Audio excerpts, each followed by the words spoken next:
Well. Hello, my Teaser King family.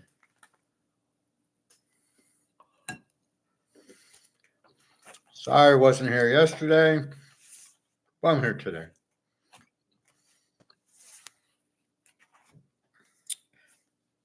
A little too. Mondays are a bit hard, too much between work, getting up early for work, and then I stop at the pool and I eat by the time I get home, and it's just you're more tiring because you're not used to it. Anyway, I'm here now. And we got a couple more weeks with all the college games. And then I should be able to come every day because I need time to study the college games. Anyway,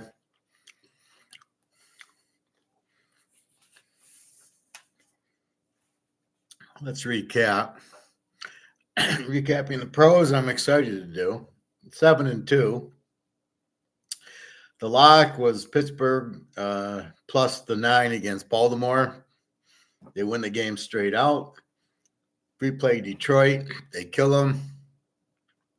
The only loser I have is fucking Kansas City getting 8.5, losing by 9 because the idiot coach of Buffalo goes for it on 4th and 2. And they actually score a touchdown on it, which is shocking. Why is it a bad call? Because there's a couple minutes left in the game and you're up 2. You kick the field goal to go up 5. Now, it doesn't get you over the touchdown, but if you don't make the 4th and 2 at the 20, that's it. Then all KC needs is a field goal. So you kick the field goal to force KC to score a touchdown. Now, of course, the play works, and the coach looks like he has a brain in his head, but he doesn't because he never – you've got to take the point, get up 5, make them score to beat you.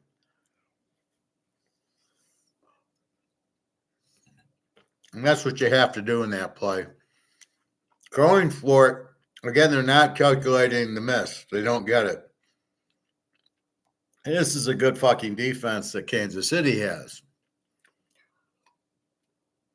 So if Kansas City blitzes and stops them, then they go down, kick a field goal, and win. So I don't know what Buffalo is doing. It didn't really make any sense. But they get the win. So our only loser by 0.5 point. So we go recap. Washington, Philly.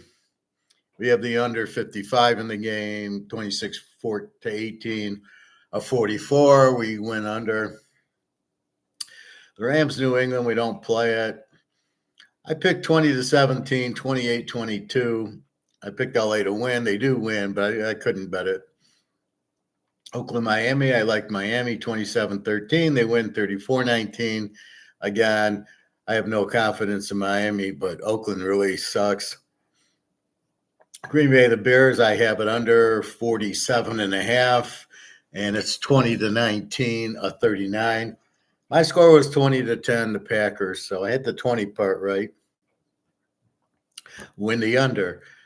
Detroit, love it. I have them 37-10, as I told you. They win 52-6. I know people worried about 14 points. Don't worry about it. That's why I said the score. They're going to win by four touchdowns. So that was a free play. Big winner there, 52-6, Lane, the 7.5.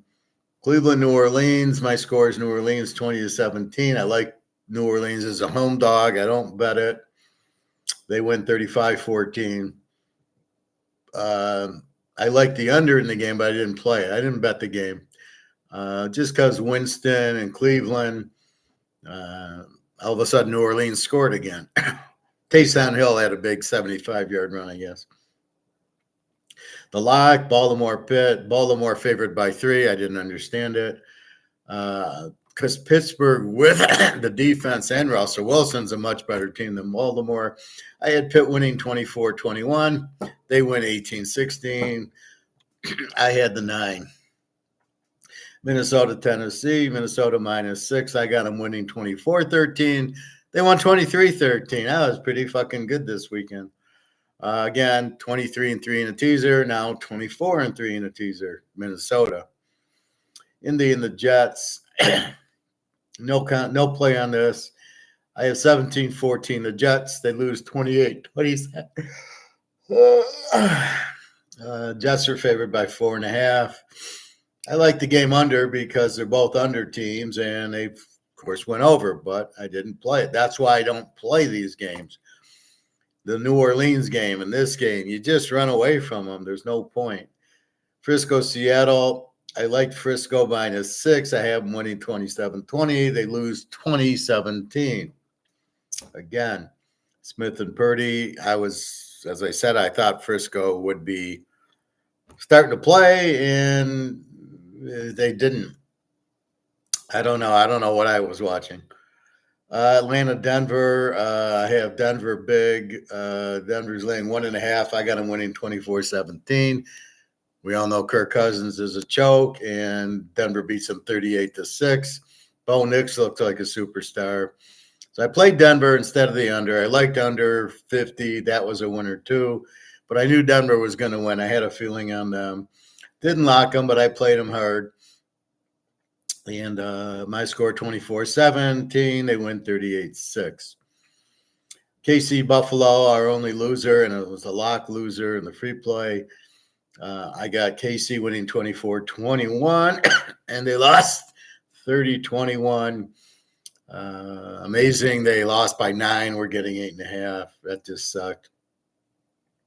Cincinnati, San Diego, I had no idea. I had San Diego winning 21-17. They win 34-27. So I was right. It would be close. This normally is a lock on Burrow getting points, but with this defense, and it goes 30 years, 27. They came back from 3 touchdowns, and then San Diego scores. Now the running back at the end of the game fucks up. He's supposed to go down at the 1. You're supposed to run the clock out and kick the field goal with 2 seconds left. So he fucked up because he went for the touchdown, and it gave Cincinnati time to throw a Hail Mary at him. Terrible run by San Diego. They do get the win 34-27. So San Diego, Cincinnati shows you, even if it's San Diego's defense, we're going to score. You can't stop Burrow and Chase. And this was the litmus test. So now we know, as a dog, take Cincinnati. And they'll be a dog because they're not, the record. But, it's not, it's the defense. It ain't Burrow and Chase. So 34-27, San Diego. In Houston, Dallas, I play the game under 48. 34-10, Houston, a 44. Just about what I thought. I had 24-17 Houston, 34-10. They had some strange pick fumble, but it was a winner. So I go 7-2 this week. I think the Kansas City game probably cost Titus, unfortunately, because that was a big, and we got it. The whole game we got. They're down 2. We got it. All right, let's look at this week. Then we'll get into college.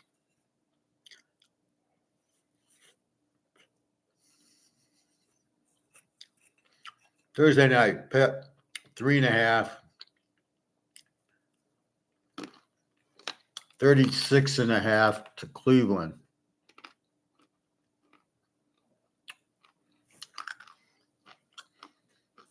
Now, I'm just shocked by this spread. My line's 7. How are they only favored by 3.5? Now, I didn't see injuries. We'll have to check on that. Actually, why don't we check on it now? It's Tuesday night. We should see the Thursday injury report.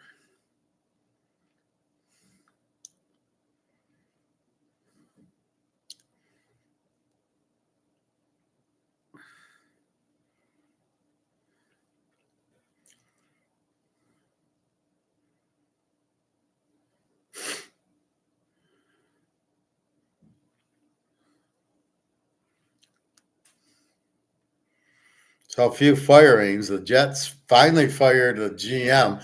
I don't know what took him 5 years to do that. He was terrible.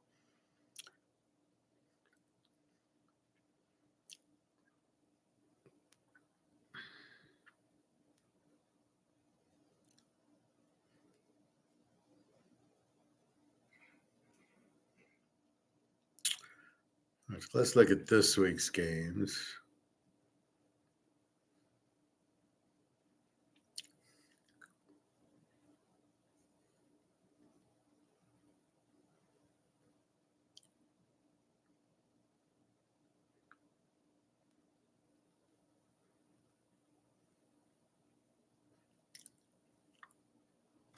Three and a half, 36.5. I don't get it. Injuries, Pittsburgh, nobody. I don't see anybody injured on Pitt. That's a real defensive backs out, a cornerback, and a linebacker. Okay, Cleveland.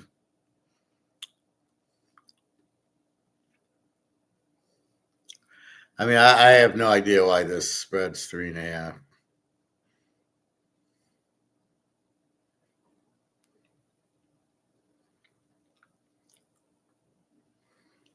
All right.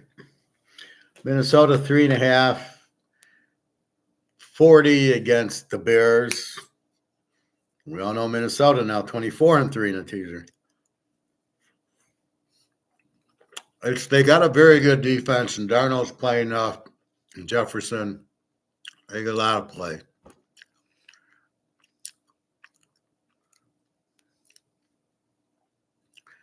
Greg John with his vampire observations. So Minnesota 3.5 and 40 to the Bears. No, it's in Chicago. They'll probably play him well, but Caleb's so bad. Detroit 7.5, 50 against Indy. I'm just scratching my head on that one. I got Detroit 10-point favorites. I don't know who got hurt. I know Golf's fine. But are people betting on Richardson that he's going to do something? I just can't see Indy doing anything. It's not going to be like Houston. People maybe think, well, in Houston they struggled.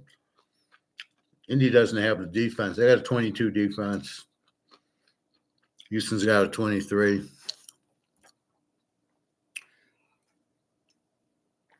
But Indy's not as strong as Houston is defensively. New England, Miami. Miami's 7-46. New England's a W team, 22 defense. Miami is an E team, 22 defense. With Tag, they're a little stronger. New England with Drake May, I don't, he doesn't impress me. He runs too much. These guys that just run, it doesn't make sense. Tampa Bay 5-42 to the Giants. Tampa's an over team, 27 defense. So they score and their defense is weak. The Giants a W team and a 22. And I guess they're starting Danny DeVito. Finally, at what point do you have to see Daniel Jones sucks? I mean, I really don't get it. How many games do you need him to suck to realize he sucks? Never should have been drafted, never in the first round. These teams are wasting first-round picks with these quarterbacks that suck, but they're mobile. Well, no, we want a quarterback who can throw, not mobile. So the Giants, 5-point dogs at home to Tampa. Baker's been playing pretty well. We'll see. Dallas at Washington. Washington 10-45. This line's a little high, but Dallas is a Z team. They're playing terrible. 29 defense. Washington's an A team, 22 defense. I don't know. I'm not comfortable with Washington laying 10 points to anybody.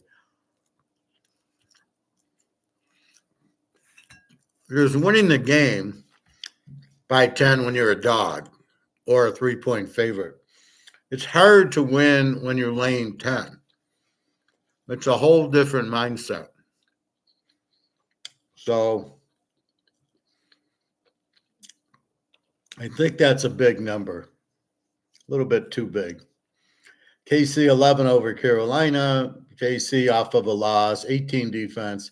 Carolina's the worst, 32 defense, a Z team.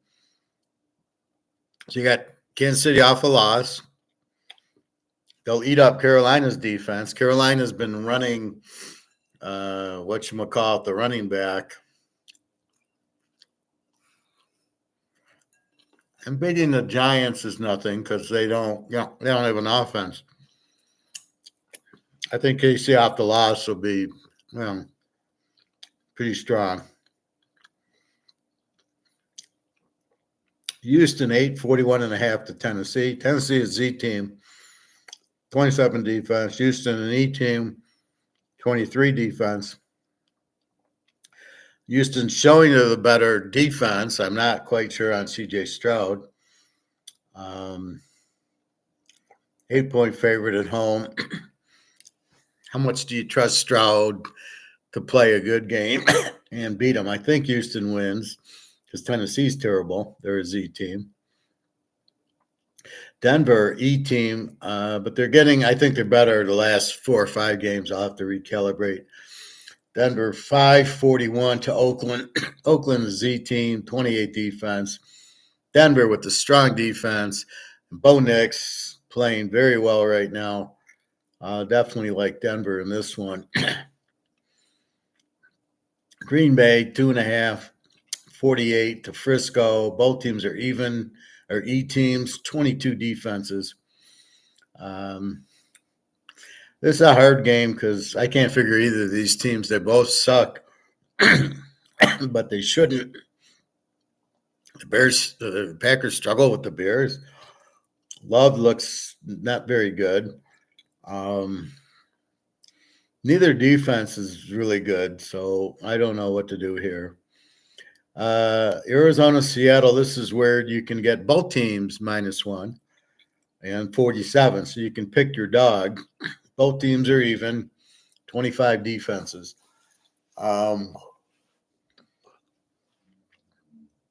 Seattle looked good against the Niners. Arizona, they won games, but they're not impressive, so I don't know. I don't think of the two, I think I'd rather have Seattle as the dog as long as TK Metcalf plays.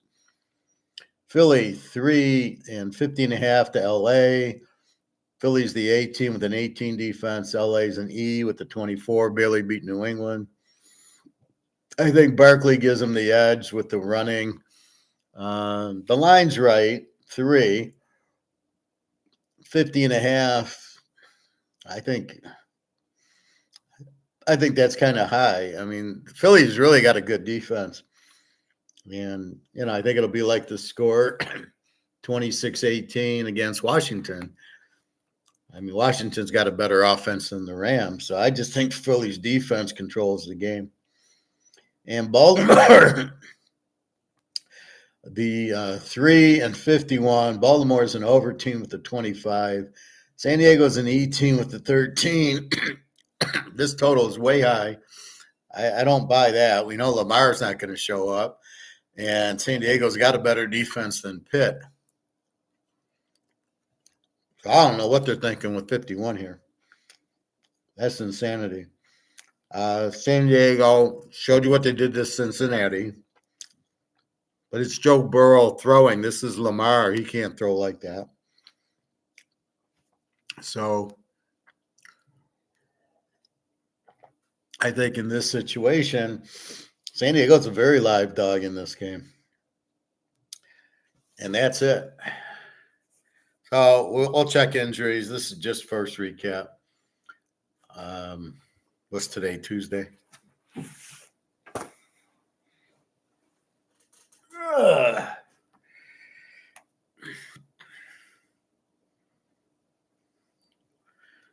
I don't know what happened to my Yahoo.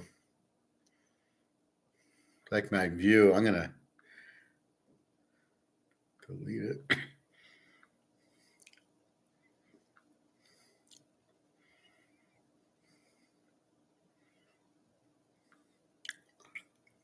That's better. All right, let's go to college. Very strange week in college last week. Let's just go through my picks. Utah, UTSA, North Texas, I go over 72. The game's a 75, 48-27 UTSA. I hit that. They both have 34 defenses, and they're both over teams, and that gives you the overplay. I have UCLA plus 10.5. They're winning until the end. I watched. It's like I lost a bunch of games in the last 2 minutes. It's insane. Washington was 24-19, and the guy breaks away and scores. 2 minutes left, and they win 31-19. Strange game. Houston, Arizona, my lock. Houston, I don't know what happened. They lose 27-3. Arizona's got a 31 defense. I don't know what the fuck happened. Chris is more of a running quarterback, so maybe Arizona can match that up better.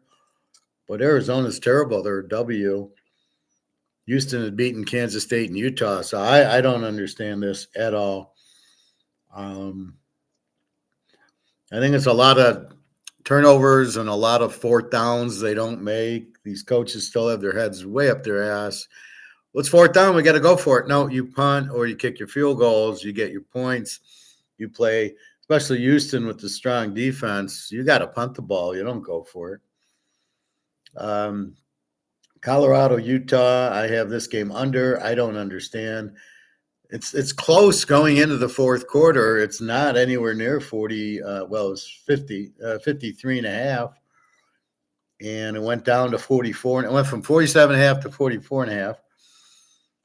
Colorado and A-team, Utah, we know without Cam Rising, 49-24. Colorado scored a couple of quick touchdowns at the end to kill the over. Ohio State wins 31-7. Over was 44. Even if you teased it to 38, you get a push.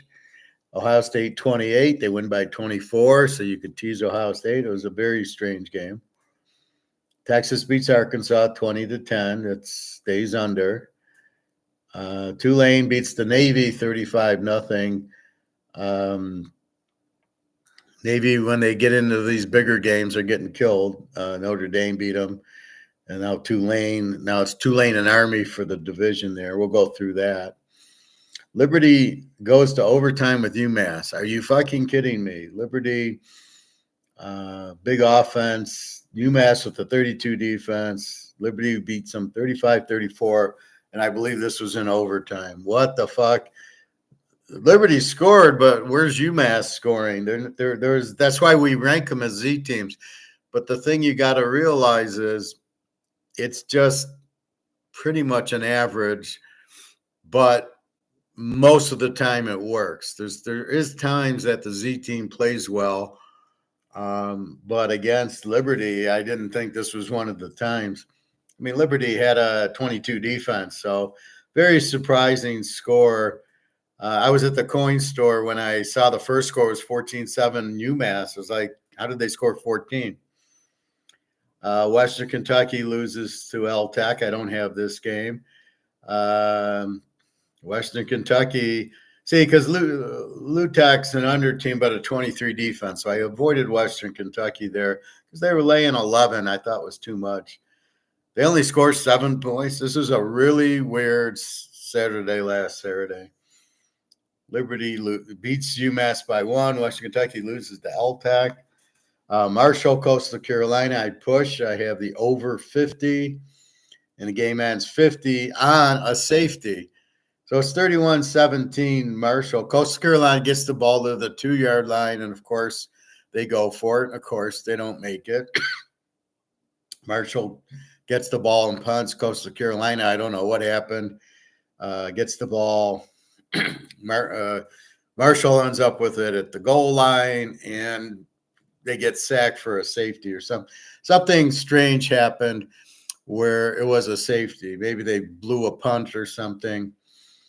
but we get the tie. Coastal Carolina, I thought, would score more. But 31-19. Again, it was a really weird Saturday. Temple beats Florida Atlantic, a Z team, is Temple. Jacksonville State only beats Florida International 34-31. Again, Florida International is an E team, so it wasn't 34 by Jacksonville State was right. Florida International happened to get 31 on them. That's why I stay away from like Jacksonville State teams. I only bet them over because they have a 29 defense, so you're not going to win. This did go over. It was 58 down to 52, but I didn't play it. Michigan State, Illinois. I have under 53.5, and the total is 54. Unbelievable. Michigan State's terrible. Illinois controlled the game, ran it all over them, 38-16. Again, not what you're expecting from Michigan State. You think they have a defense. It's amazing at home they beat Iowa, and they go on the road and they lose to Illinois, and they lose all these other games, and you just scratch your head. This is the most inconsistent in college I've ever seen. Utah State, I like, but I don't bet. Hawaii was 2.5-point favorites. Utah State's explosive. I thought Utah State would at least keep it within 8. I have it circled. I don't bet it, and Utah State wins 55-10. Again, this is what's frustrating. The games I pick lose, and the games I like but don't pick win. And there's nothing you can do. It's just frustrating. So the logic's there. The theory's there. It's just that some games it works, and once in a while it doesn't.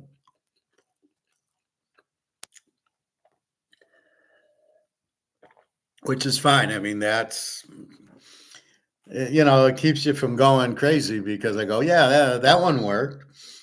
Cal Syracuse, I don't play it. I do like the over. It did go over, but I didn't play it again. Cal Lane 16 loses to Syracuse 33-25. We know Syracuse, like I said, beat one at Vegas.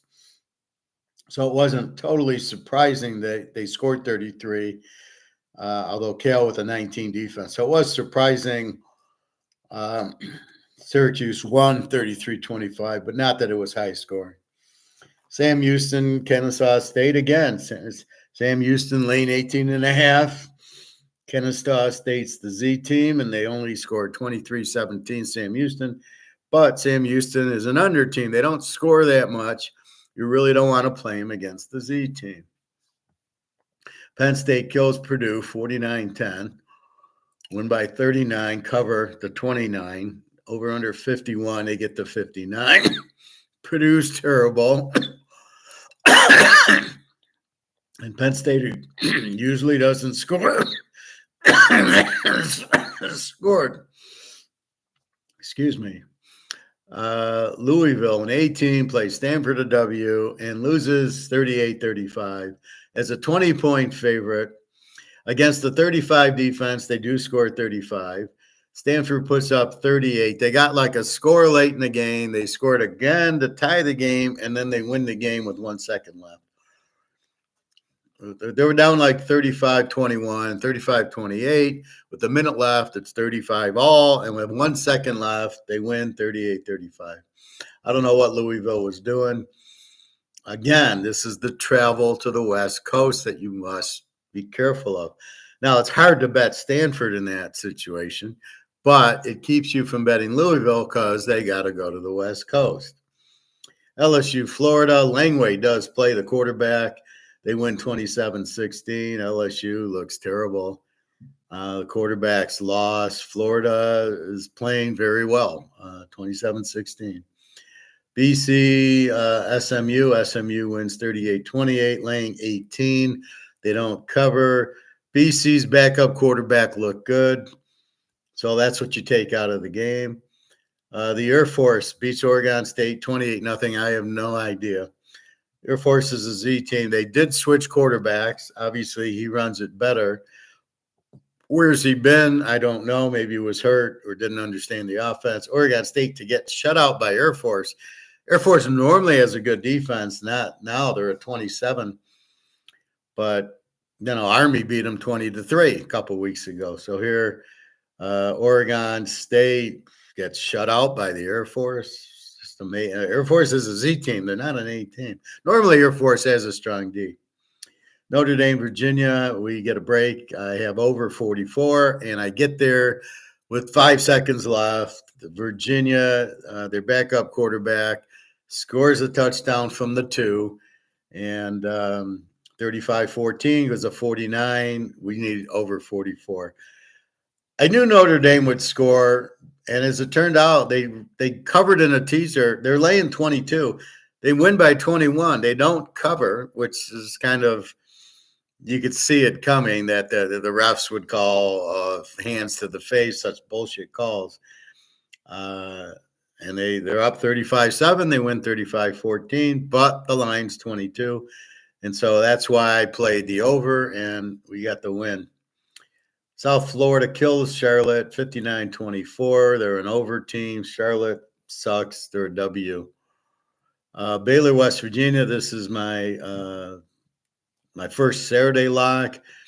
I have it over 59 as it's Baylor and West Virginia. Baylor wins 49-35.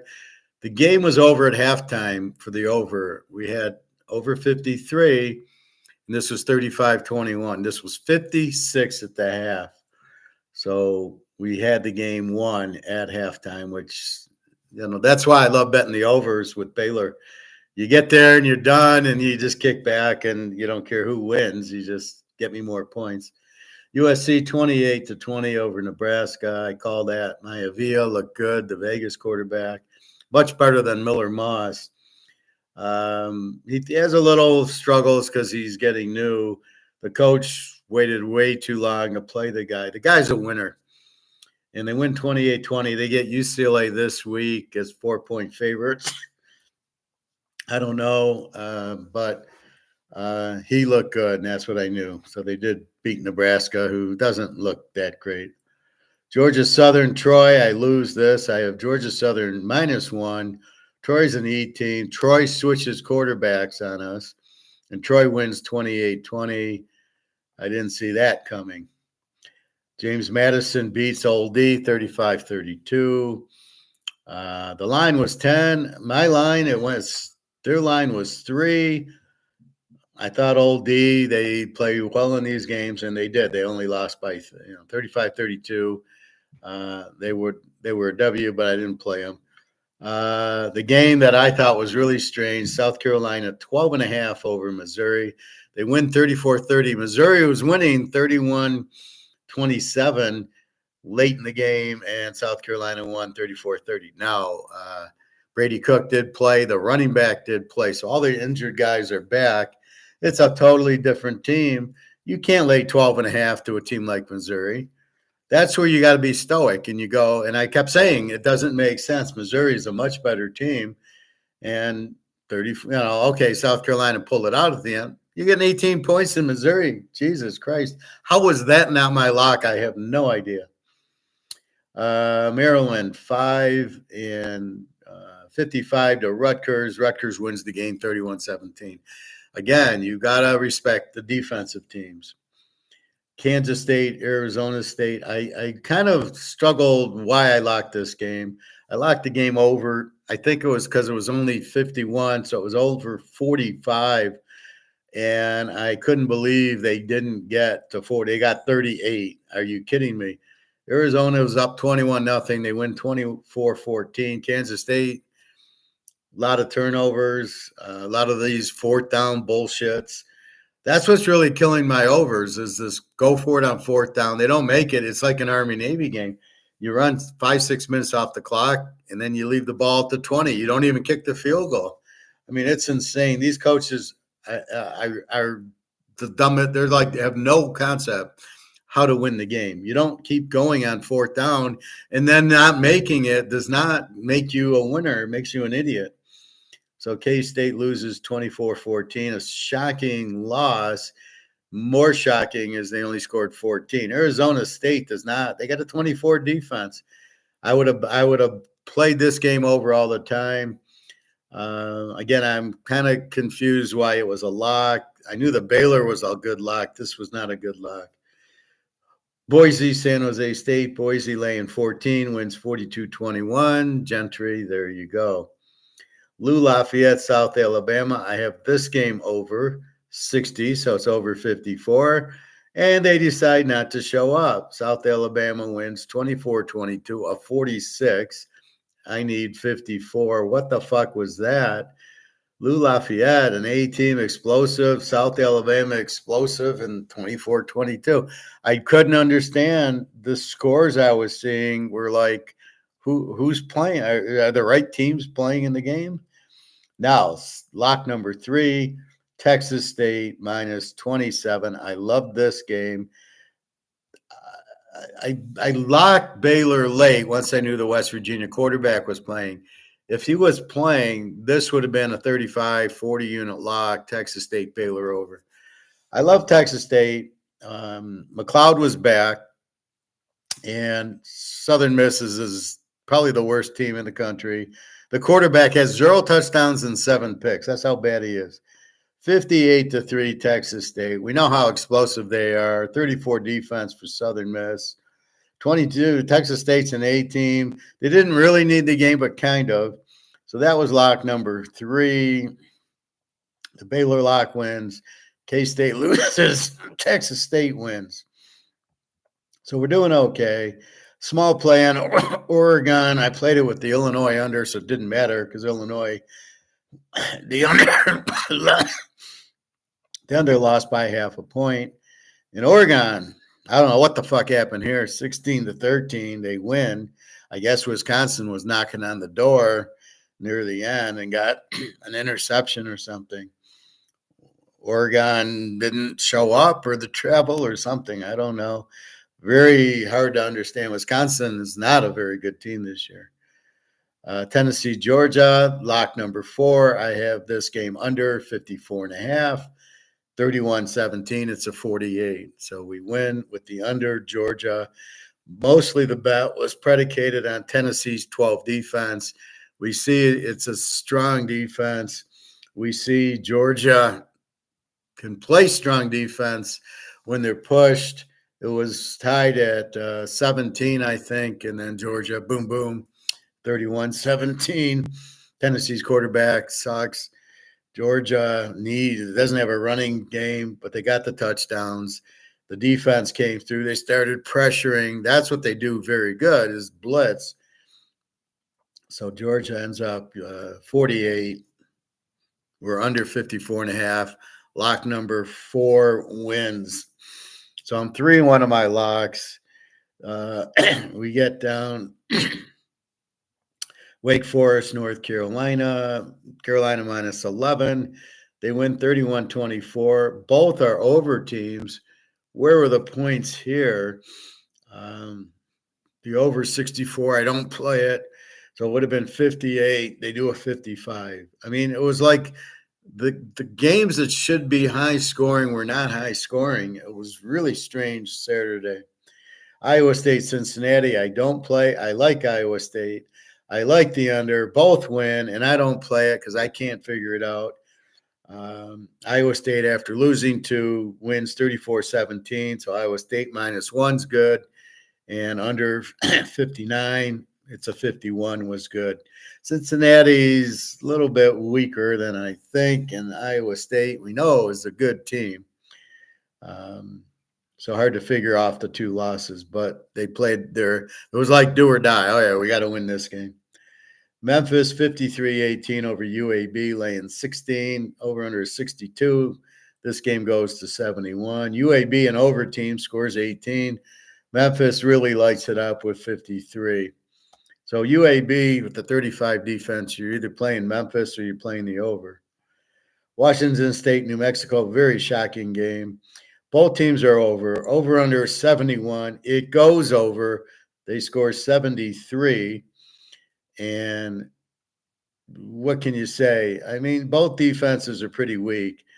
And I thought New Mexico would struggle against Washington State with the better defense, but apparently they didn't, 38-35, which shows me New Mexico's gold against anybody they have left, even Boise.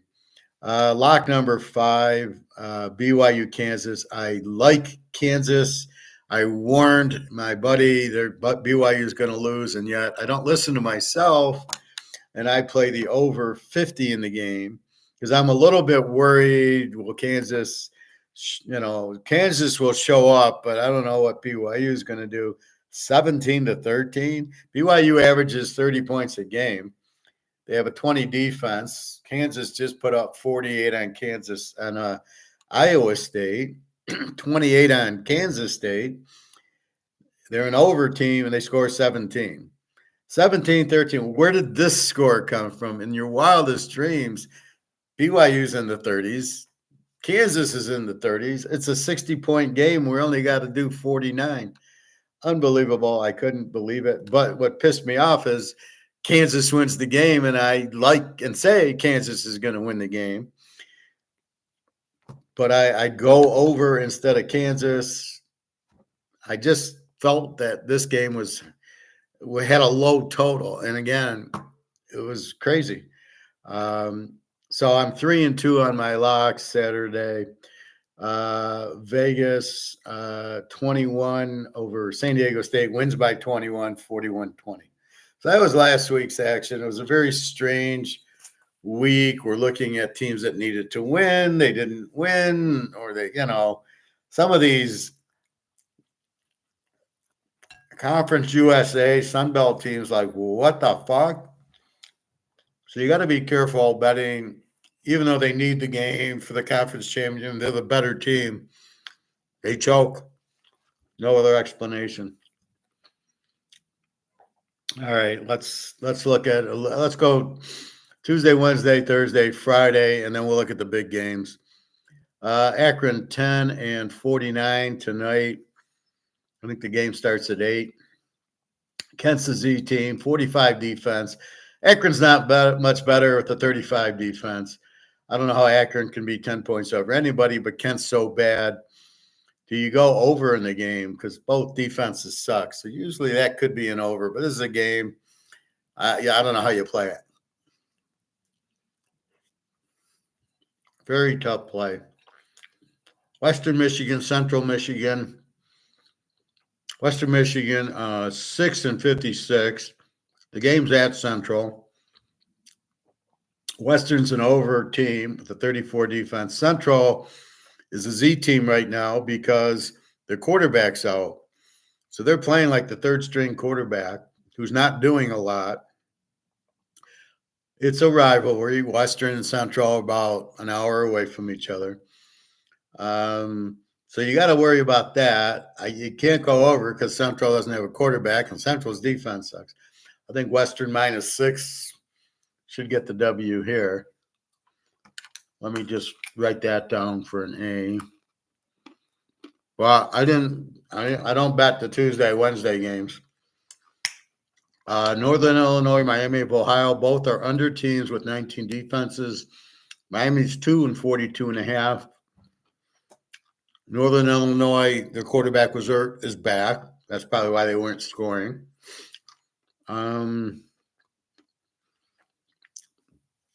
It's probably, I don't know, the total's 42.5. It's probably an under game. I didn't play it. Miami of Ohio is a really good team.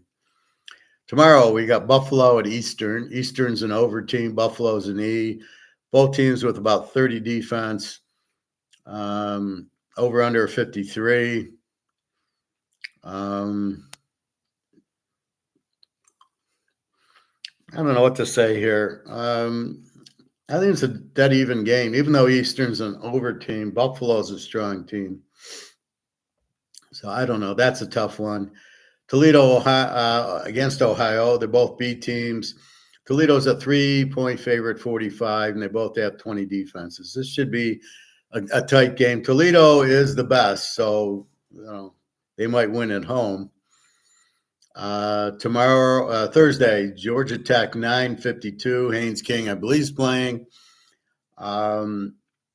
against NC State. NC State's an over team with a 31 defense. Grayson McCall's been out all year, and Georgia Tech got Kings back. A B with the 22. You got to like Georgia Tech there. Temple, UTSA. UTSA only 16 against Temple. UTSA's been on fire. They just score 50, 60 points a game. 32 defense. Temple with the 35. Go UTSA, beat Navy, I think.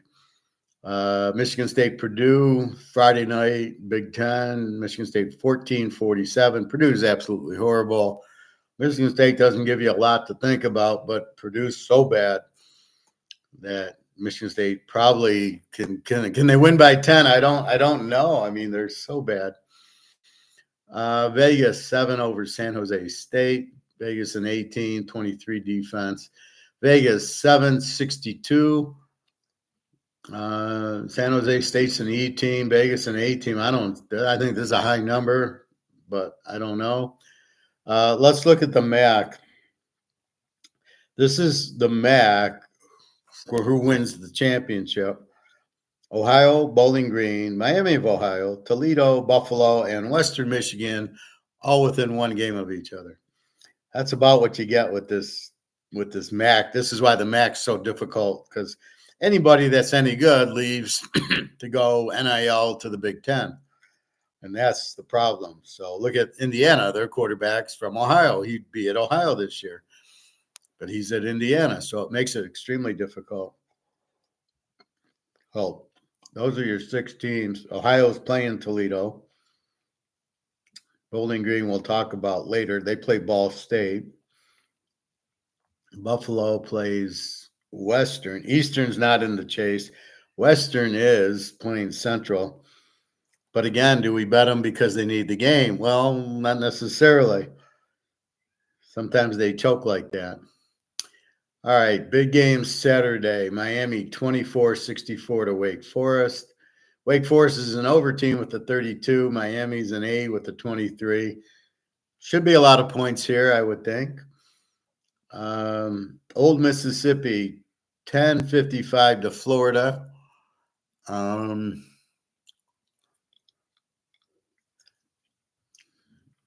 Mississippi shows you that defense. Florida's got a pretty good defense. The quarterback did play Langway. The other guy, Graham Mertz, is out. But Langway played. They beat LSU at home. You know, Old Miss has their hands full, that's for sure here. Florida's playing very well. They could upset them.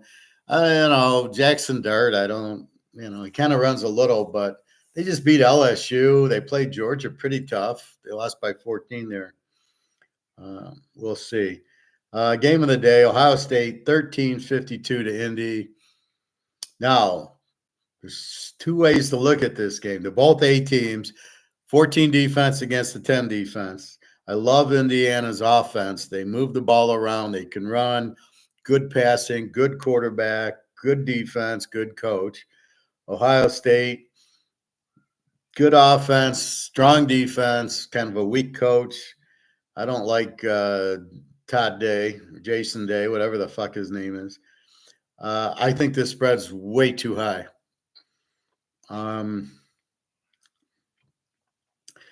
Okay, Indy hasn't played anybody, kind of. They did beat Nebraska. They did kill Michigan State. They did kill UCLA at UCLA.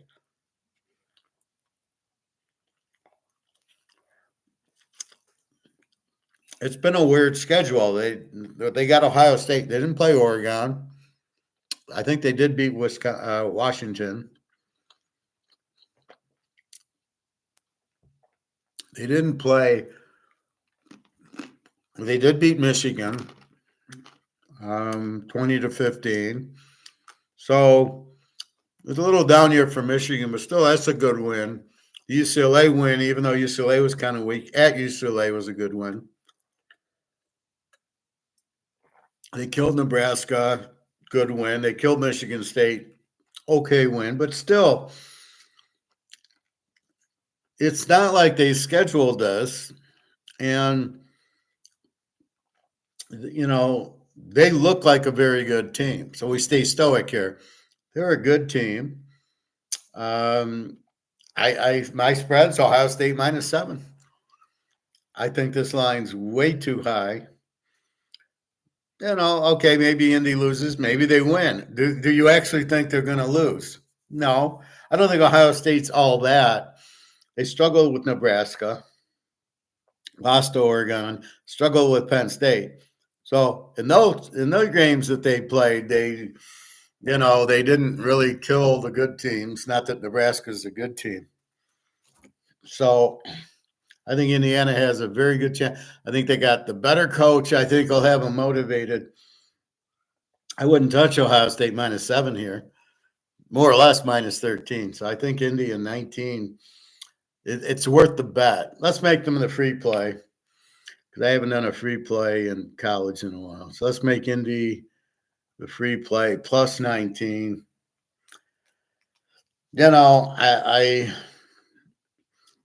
I can't lock the game. The other choice is under because Ohio State played Penn State under. Indiana has just been blowing out like Nebraska should have been low scoring. Michigan State, they just blow them out. UCLA, Michigan did stay under. So I think this is either an under or that. So I'll let you have the option. Go under or take the 19. I think I'll take the 19.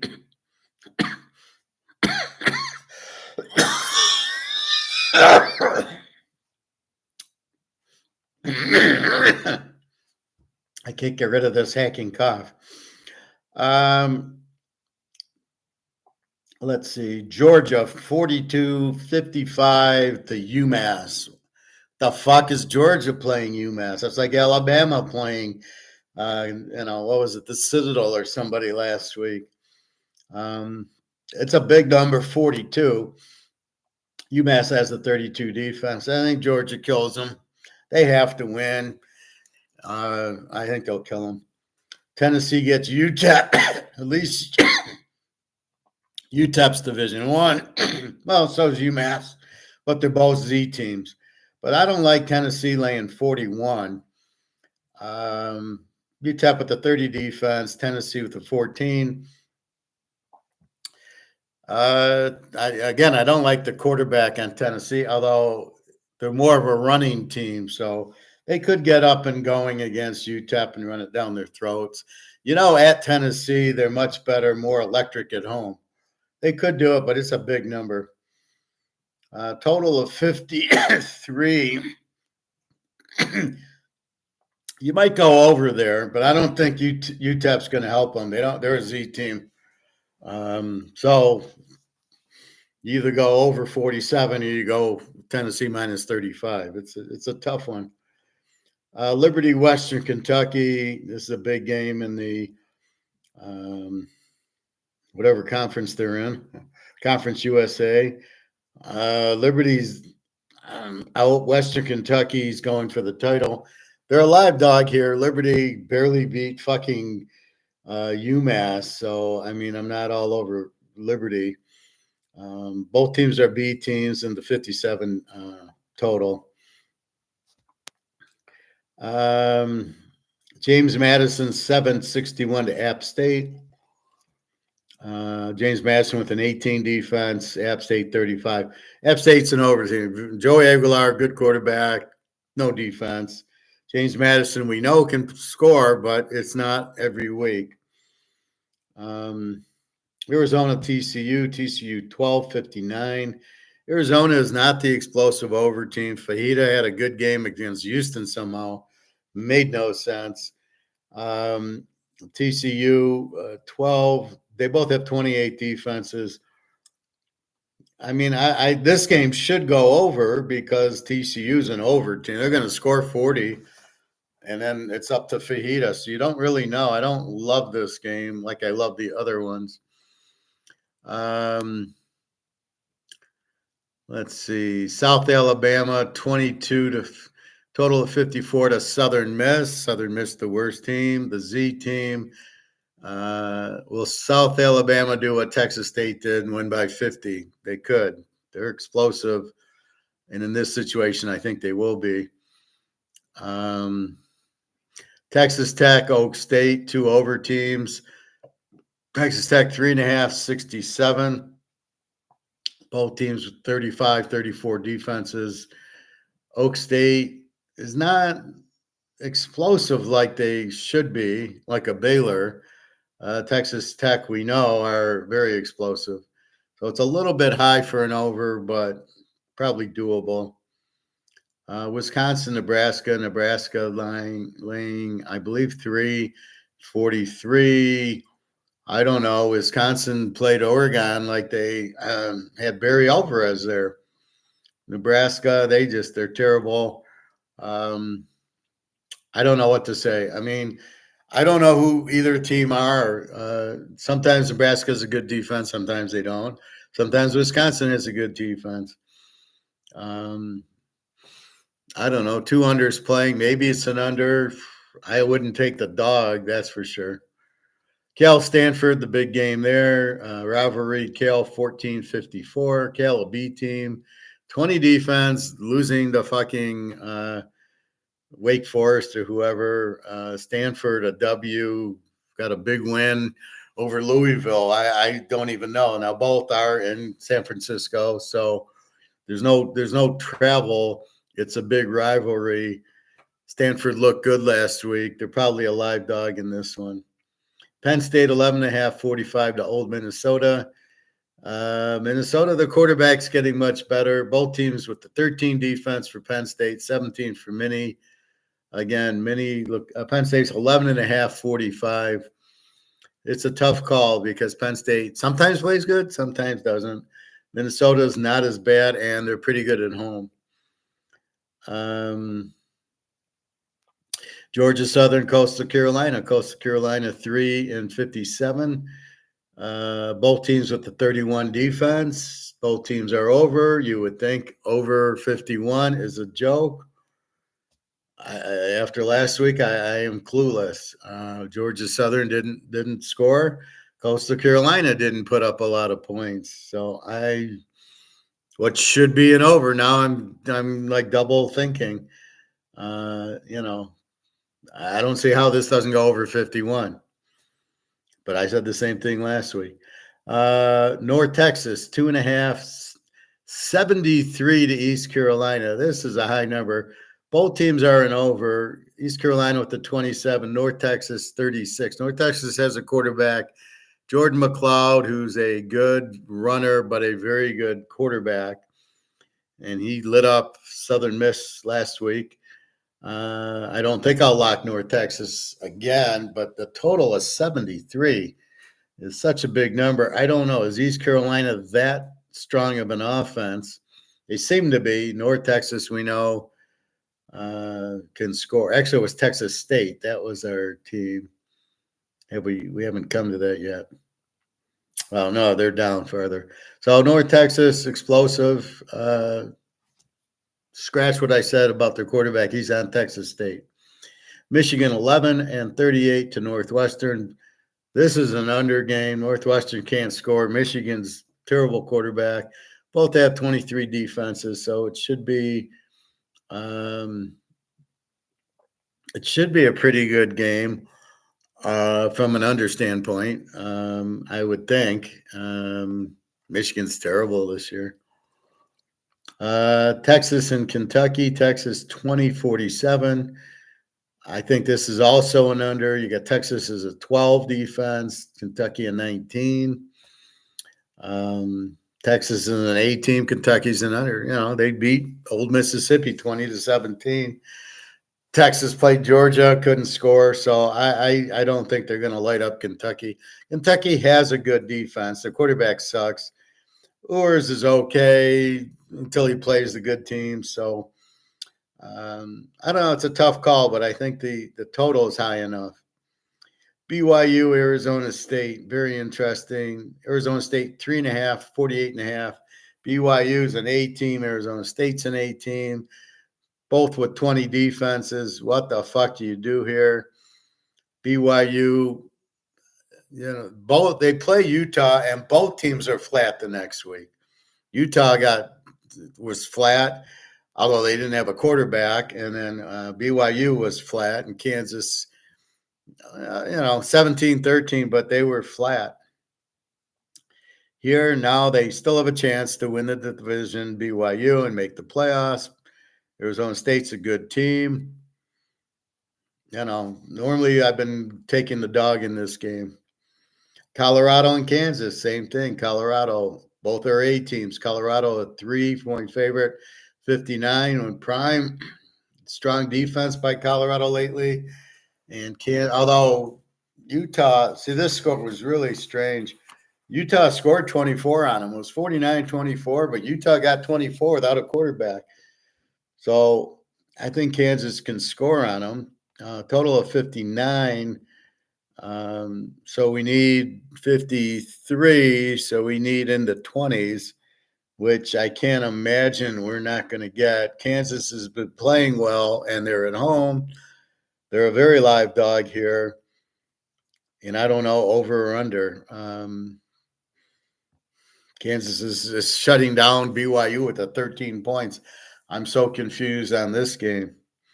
UCF, West Virginia. UCF is 3. Total is 63. I'm not confused on this game. Over both teams with 30 defense. This should go way over. See, this makes sense. Some of these other games you can't, Arizona State, and then you got Colorado, Kansas. Colorado's defense has been playing well, but you're not stopping Kansas. Kansas puts up 48 on Iowa State, and then they score 17 on BYU, and they both have similar defenses. And here you got the same thing with Colorado with a pretty good defense lately. And then you start getting caught into, Kansas is going to go over because they put up 48 on Iowa State and they score 17. Well, Kansas will probably go under this week because they put up 17. And you fucked yourself because you got to ignore that. What are they? Okay. Colorado an A team, Kansas a B team, 25 defense, 23 defense. Game should be in the 20s. That's a 40-something. You need 53. Are you going to get there? Do you want to go under? Do you want to fuck with Colorado under and Kansas? And no, I don't want to. They could be explosive, but they could be low scoring, and that's where you're totally fucked. Pitt and Louisville, big game. Louisville, they're both overs. Louisville 8-57.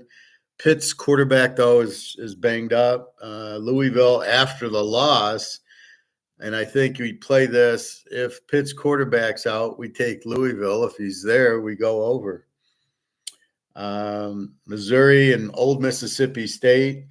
Missouri with Cook and the running back are only laying 7, 20 defense.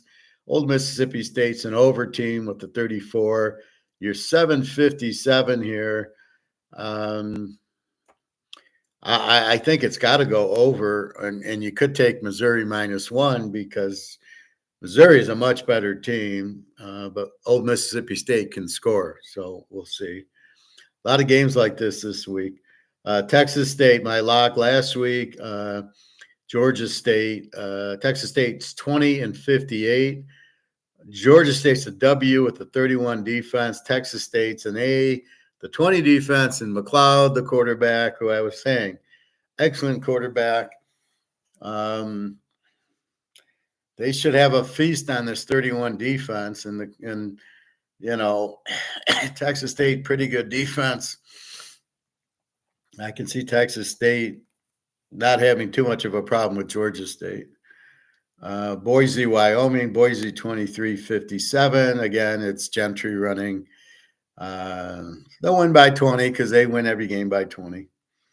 Notre Dame and Army. This is like Ohio State and Indiana. Is Army for real? Now, Army's got a 10 defense, and Notre Dame's got an 11. We know Notre Dame's for real.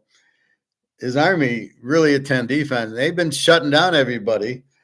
Notre Dame 14, 44.5. You got to go under here. Notre Dame is not going to light up Army. The only reason they lit up Navy is they gave them 4 or 5 fumbles, right? Navy fumbled a punt, fumbled this, fumbled that, and then Notre Dame took advantage. Well, Army's not going to do that because they're going to be very cautious that happened to Navy. Look for Army, who has an excellent defense and a good quarterback and a good offense. They should be around in this game, and this game will be an Army-Navy game, which means under. So this is Ohio State, Indiana. It's like 2 good defenses. Take the game under. So you can say Indiana hasn't beaten anybody. Well, they did beat Nebraska. They did beat Michigan, who are quality teams. They didn't play Oregon, so you don't know. And they didn't play Penn State. But Ohio State, they haven't looked great either. And, okay. But, man, I love this Indy coach. They signed him to like an 8-year extension at 8 or something, an 8-year with $8 million a year or something. And Army Notre Dame, I mean, this is a big game for Army. Army could make the playoffs because Army's undefeated, by the way. Okay, who did they beat? But they're undefeated with a 10 defense. I don't care. They're playing teams in the conference. I'm sure they beat some decent teams. But if they win, they're in the playoff. And then they're going to have to play Tulane in their division, who just shut out Navy. So if they beat Notre Dame and Tulane, Army's in the playoffs. So Army's got a lot to play for. Love the quarterback. Love the coach. We'll see. Baylor and Houston. Here you got the diversification again. Baylor's 7.5 and 50. The over team in Baylor, who we love betting over, but we can't bet it over this week because Houston doesn't score and has a 22 defense. So you got to be careful with the under team. Baylor, they're both in, I think, the Houston area. I think this is one of those. Houston and Rice are like 5 miles apart, and Baylor, I think, is close to Houston. Tough game here. I think Baylor wins, but because you only got 7.5 now, over 44. Baylor should score, but Houston's got a killer defense. Even Arizona only scored 27 in the game, so you got to be careful again against the big defense. I got two. I mean, I went to a real long spreadsheet, and I still got 2 pages. Old D against Marshall. Old D, 2 and 52. They're an E team.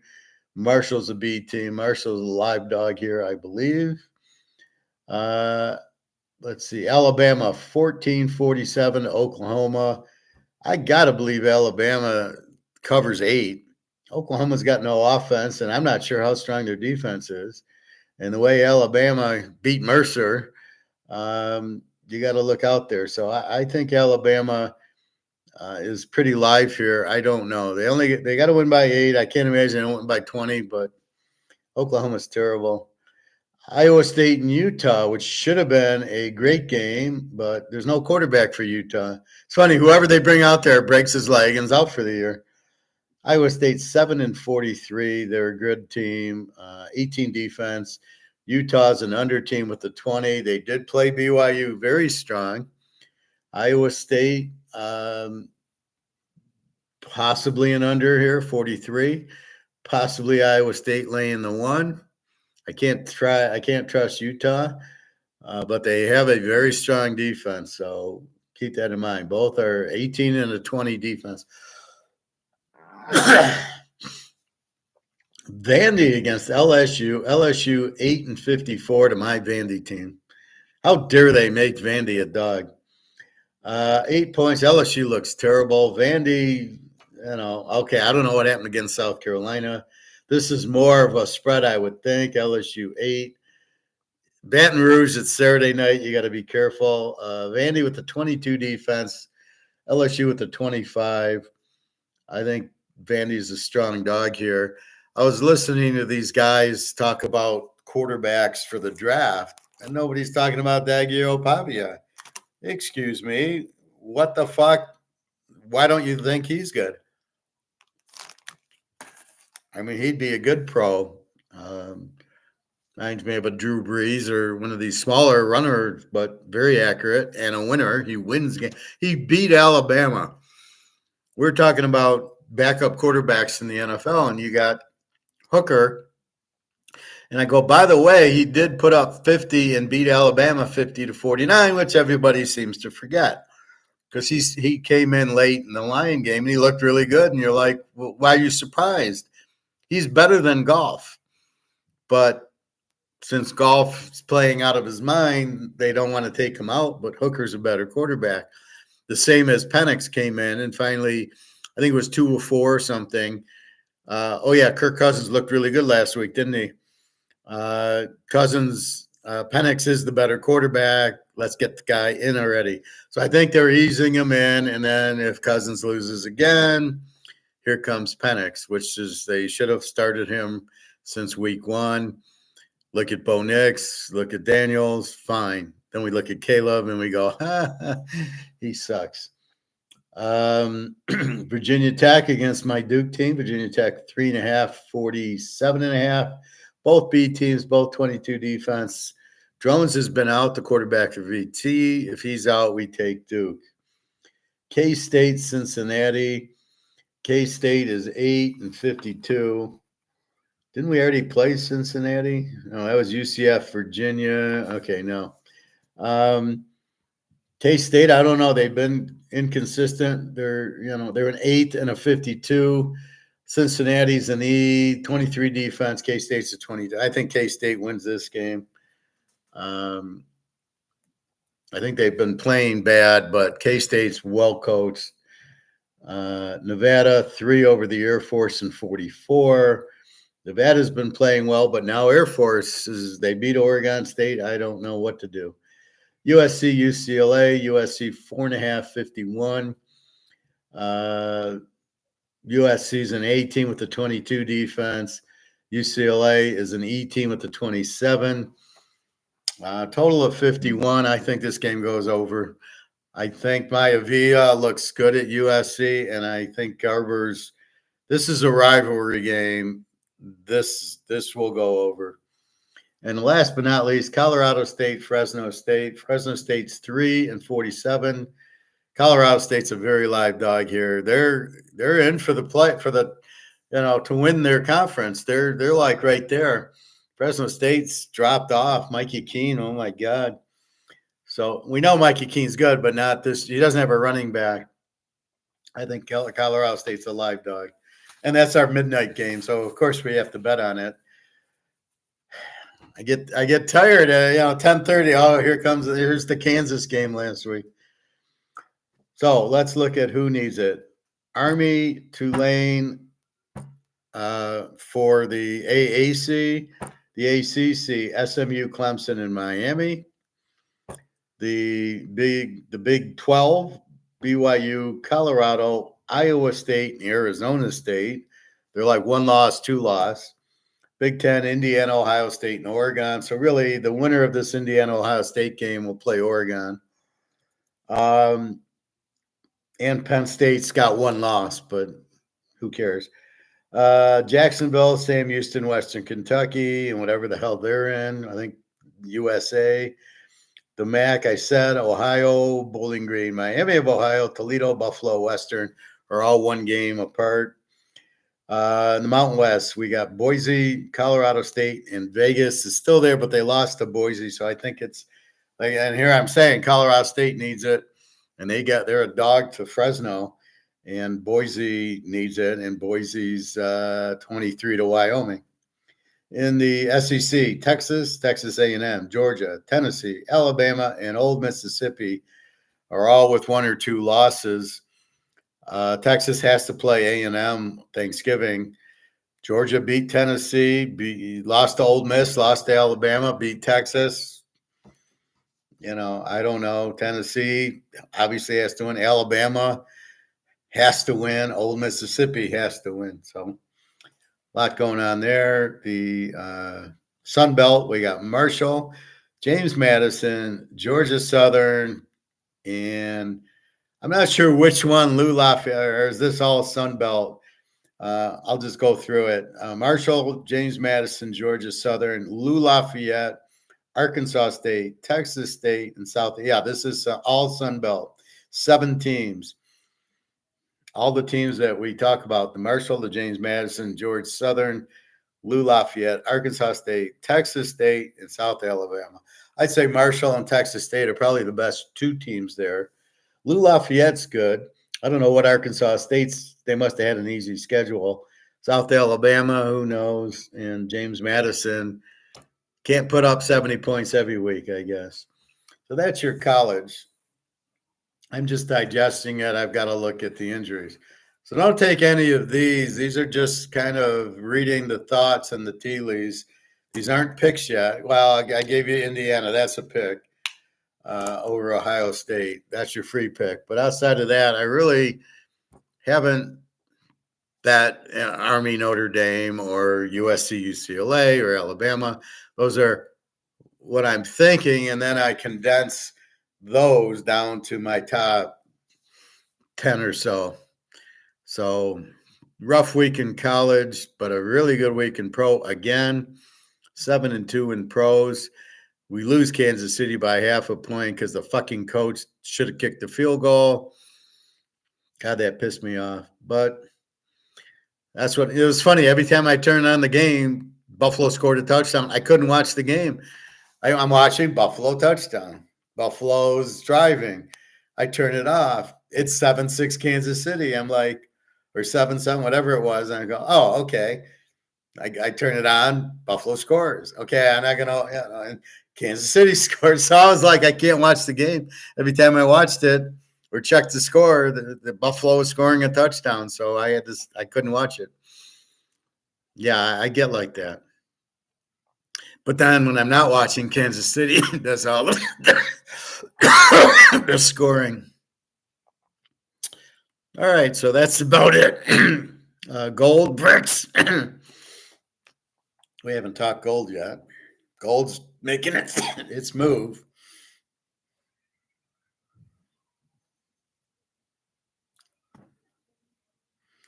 Gold is going to the roof, 26.37. Notice it had a little bit down at 10, but then shot back up by noon, and it's just continuing. So we saw 25.30 last week, and that was flushing out all the options, as I tried to tell you. We're not selling. I, in fact, went and bought Saturday 0.3 of an ounces. Silver is still struggling at 31.28. This is why I say buy the gold. Gold's up $28 today. It was up $50 yesterday. Silver makes a 30-cent move. So I showed you Mark McGuire. I watched something from Alligator from the weekend today, and he's out of he still doesn't think BRICS is going to go to a gold-backed currency. Oh, rubbish! They're doing this and that, and I'm like, Alligator, you're out of your fucking mind. I wrote that in the comments. I think Alligator's lost his mind. He's clueless. This is not what he said. He was always a gold guy, and now he's saying, "Oh no, they said it. They're not gonna have gold." It's like somebody told him not to say it, and I'm thinking, no, it's December 1st. They're coming out with gold. They're like he's trying to say, well, no, nothing can replace the dollar, and you're like, dude, it's going out. What are you talking about? The dollar's worthless. What do you mean nothing can replace it? It doesn't matter. It's gone. Okay, it might last a little bit longer, but everybody's going into gold. They're all buying gold, all the central banks, to come out with a gold-backed currency. That's how you get out of the dollar. You compete with it with gold, and nothing can beat gold. So I don't know what he's saying. I think he's lost his mind. He's like reversing everything. So I don't know who he is. I can't listen to him anymore. It's Egon, and Egon does Twitter more, and then Mark McGuire every Friday. But he's like now we'll have a guest on this Friday. No. Like he at least talked about the election, but he was a week late on it. We needed to know last Friday what's going on with the election. But he does his shows Wednesday and then talks about it Friday. So the brics, the ruble is now 99 to a dollar. $1 buys you 99 rubles. They have to do a lot of printing because of the war, because the bonds cost money. And you got to feed the soldiers. So they're all government employees now. So we will see. But it's really, it's frustrating. Like, go. Then he keeps talking about China and India. India has no gold. Oh yeah, India has 10,000 tons of it. And then, like he knows, and then China, well, though they're waiting for the U.S. They're getting sanctioned to death. They're waiting for the U.S. to collapse. You got 60,000 tons of gold. Put two and two together, fella. What do you think they got all the gold for? To come out with the gold-backed currency? Hello, they're not stupid. That they're smart enough to buy gold. They're going to use it. And then Russia with Putin, yeah, he's got 15, 20,000 tons. He's going to put it in play. So they're supposed to be December 1st, gold-backed currency. He's going to deploy it. So we will see. Just because they didn't say it in the BRICS, Mark McGuire said, no. They kind of hinted to it, but they can't just roll it out, because the U.S., they got to kind of just roll it out before the U.S., nukes the whole world, because they know they're going under and they'll look bad. So, but you can't nuke Russia because Russia can nuke you back. So that's the thing. And the same thing with China. So believe me, they're coming it out. Gold's the only thing. The dollar's worthless. I don't know what Mark McGuire is talking about, or Alligator. So I can't listen to him anymore. He sounds like an idiot. He sounds like a banker who doesn't quite get it. And he's all enthralled with Jamie Dimon. Yeah, the biggest crook in the world. Anyway, so that's what's going on. Gold will continue to go back into the 27s and then to the 28s. There shouldn't be a lot of shorts left. They, as they call it, rinsed it out. They got out of their bad positions when they get all the way down to 25.30. And as you see now, it's back to 26.40 on its way to 27. I would say by today's Tuesday, by Friday, they'll be back in the 27s. So you had a week to buy the gold, and now it's already back up to, it's going to cost you $27.50 to buy an ounce of gold again. You had a short window of 26 something. I think I bought it at 26.97 was my ounce, but that was, I can't afford an ounce every week, unfortunately. Soon I can, but not now. And I got my mom's whopping trust check today for a whole $250. My mom sells her house. Her husband sold his plumbing business, and you have a will, and I get $1,500. Well, what's that? I mean, that's just insanity. How strange, my mother was. So, it's like I've already given to my kids 10 grand each. I'm not going to wait till I die. I'm going to give it to them now. So I gave it to them when they were 18. They probably don't have it anymore. I don't know, but they got the money. That was the point. You give it to them when they can enjoy it. Not, okay, my mom was in her 90s. Oh, okay, here's $1,500, Howard. I know that'll help you because with inflation, it'll buy you a bottle of Coke, but here you go. And I wrote the attorney. I says, is there a mistake here? She says, no, they took a lot of money when they sold the house and the business. I guess they gave money to, their other kids or whatever. And I said to her, well, I'm glad I wasn't counting on my mother's will, or my mother's inheritance. I'm glad I didn't count on that, which I didn't. And I get nothing, and it's fine. That's why I have the gold. Gold gives you the last laugh. So when people fuck you over, you just, okay. And when the dollar goes out, that's fine. I just would have bought more gold with it. So anyway, that was, I wasn't expecting anything. And if I didn't find out that everybody got a full share and I got a tenth of a tenth of one, I would have figured, oh, nobody got any money. But it was really confusing because I knew she sold her house for $500,000. There's got to be money there. Anyway, that's it. That's why I do this.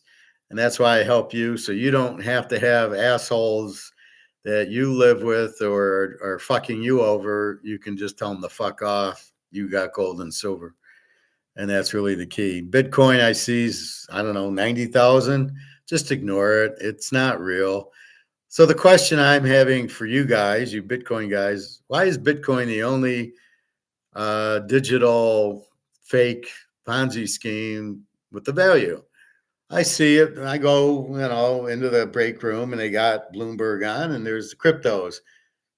Bitcoin at 90,000. Everything else is like $100. Why is that? Why aren't they all 90,000? Right? Why aren't they all 90,000? Oh, you mean because it's a Ponzi scheme? Oh, okay, that's my point. Even further, yeah, if you're in Bitcoin, you're doing well and great, and I'm happy for you. And get the fuck out of it because it will go to zero, and you don't believe it because it's at 90,000, but you don't know why it's at 90,000. You don't know what the value is. So if you can explain the value to me, then I will bless you owning it. But we don't know why it's up. It's the Russian mafia. It's Elon Musk buying it or Trump or somebody. Good for them. That's not the reason. It's like all these stocks are way overvalued. So just be careful. There is no reason it's worth anything because it's not real. It's digital, which makes it fake. And there's just nothing there. So just be careful with Bitcoin. If you want, it's going up, get in and get out. Play it like you would craps or roulette or blackjack. You win a few hands, you make some money, you cash out, and you get out of the casino. If you hold it thinking it's just going to keep going up, you're going to lose. And, even if you win and it goes to 200 grand, but Coinbase is bankrupt. You can't get your money out, or you have to transfer it to your bank. But the bank won't give you the money. They're going to keep the money. That's what the banks are counting on because the banks are all insolvent because all their loans are gone bad. And there's a lot of debt out there. A lot of people owe debt and a lot of people losing their job. Boeing just laid off, 20,000 people? They're not the only ones. FedEx did, and all these banks are in trouble. And so how are you going to get the Bitcoin out? What's your exit strategy? Well, I'll sell the Bitcoin. Well, you guys won't even sell it. You'll just hold it because you think it's going to, you think red's going to hit 150 times in a row. So you're just going to keep playing red. Black will never hit. That's what you guys sound like. So Bitcoin, what are you going to do with it? Okay, I'm going to take my Bitcoin and I'll get out and I'll go and put it into my bank account. Oh shit, I can't because the Coinbase is bankrupt. So I can't even take my money and put it into my bank. And if I do, you move a Bitcoin, okay, it's 100,000. You move the Bitcoin into your bank. Now what do you do? How do you get it? Bank ain't going to give it to you. The bank's collapsing. They want the money. I think this is the get out scheme for the banks because as you sell the Bitcoin, the banks take the money and say, can't have it. It's not your money. It's my money because I'm the bank and everything in here is mine. It's not yours. We could give it to you, but we won't because we need the money to pay off all our problems. So I think this is the hidden agenda of the Bitcoin here. So just be very careful. Take and go buy gold and silver. And not only that, I'm at the coin store on Saturday wanting to buy quarter ounce, but they don't have any. It was either an ounce, which was 26. I mean, it was really cheap. Or the 1/10 of an ounce, which I got for $2.62. I got three Austrian Philharmonics. I says, "Aren't you getting quarters?" And he says, "No, they're gone." So now it's becoming very tough to get gold. There's a few ounces here and there, but generally it's tough to get. There just isn't a lot left. So you sell your Bitcoin, you're either fucked in the dollar. So let's say you can get it out of the bank. So you sell a Bitcoin, you get 90,000. 90,000 of this. This is monopoly money. What are you going to do with the 90,000? Well, gold's getting very, very scarce to buy. Maybe you buy some silver. Were you going to buy a Rolex or a Mantle card, I hope?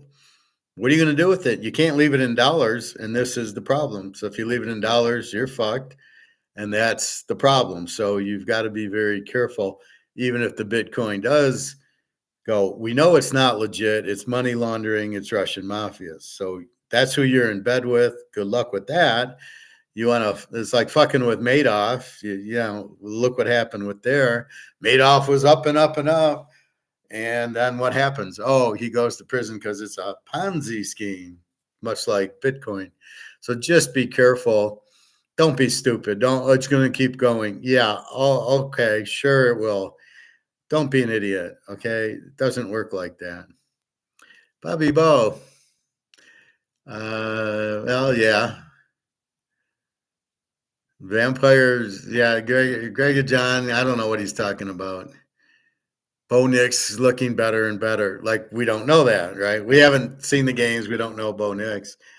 Good afternoon, Bobby. I hope you're well.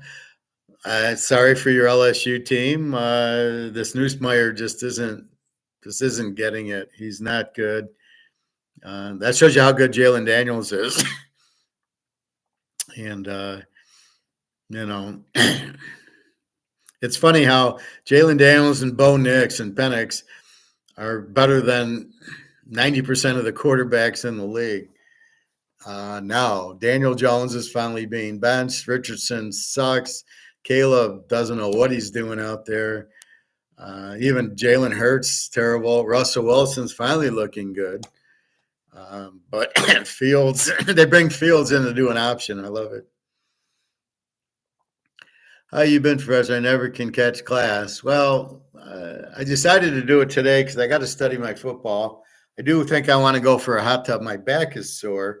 I think it's a digestive thing. My back, it's got this little pain in it. I had ribs on Saturday and Sunday, and I think if I get a little fat in my system, it clogs, and then I get this pain until I can get rid of it. So I think I need a hot tub. I'm not going to work out, but I think I will get a hot tub, and I just need to kind of relax. But I'm running out of time to do the class, eat, go to the pool, and work, and then study. Pro's nothing, and you can say another big week in pro 7-2.